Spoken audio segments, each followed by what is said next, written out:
Alright, story time. So a couple of weeks ago I had to go to school for work, and while I was gone my Jeep of course was already down because of the brake booster, and my son needed to borrow my pickup truck because he had a problem with, I think it was his truck or his Jeep, I don't remember. So when I get back from school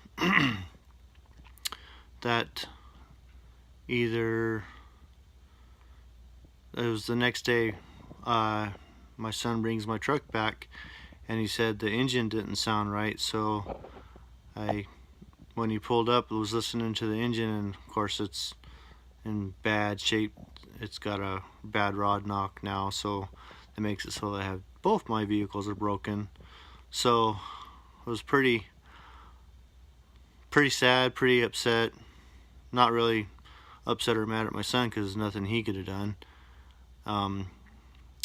So, and that was a Friday. So Saturday, we were talking about going out Saturday to the junkyard, the one in Boulder City or Henderson junkyard, pick apart, see if they had the motor system that I need for my Jeep, because that'd be a lot easier to fix or replace than it is to gut out and replace the whole brake system. Either way, I was gonna have to do something to fix the Jeep because the engine's gonna have to be replaced on my truck now. So we go to the Saturday morning, wake up, and it's rainy, and I was pretty bummed, and I was like, just didn't want to go out, and I was like pretty depressed. So I forced myself to get up, picked up my son, we went to the junkyard, and the first square body Jeep, XJ Jeep, that we looked at happened to be a 1990 Jeep Cherokee limited edition with anti-lock brakes, and it had a beautiful looking brake booster system on it. So he went back to the truck to get his drill, and I pulled the system out, and when he got back we tested it, jumped the motor, make sure the motor sounded good, make sure the pump sounded good, and went to the window and purchased the system, and went home, got it put into my Jeep, got the brakes bled, and got my Jeep up and running. So at least we had two vehicles up and running, and so that was able to get my Jeep up and going. But I still have to save the money.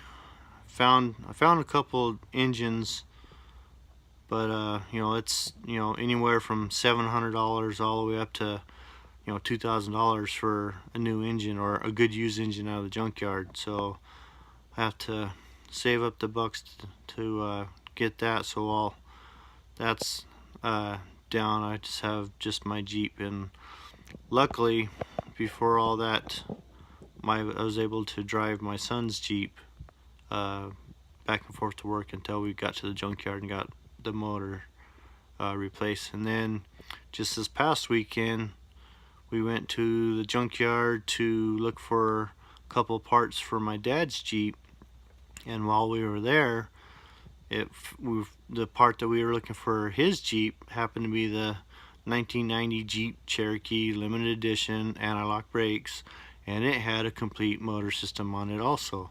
So now I purchased that one also. Well, I should say my dad purchased it for me, so so now I have a backup. So now I have an additional backup assembly just in case this one gives me any crap, and be able to keep my Jeep on the road and until I can get the money saved up to get a new engine for my truck.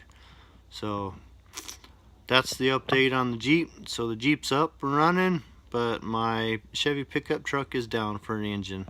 So unfortunately that's just the way it goes for me and my luck. Normally I have crappy luck, but I got lucky and got these two parts for my Jeep. So there you go. And for all the people, new subscribers to my channel. I appreciate you subscribing. Have any comments, want to ask questions, want me to show you something, you know, whatever, just put a comment in down below and I'll read them and see what we got going on. Thank you very much.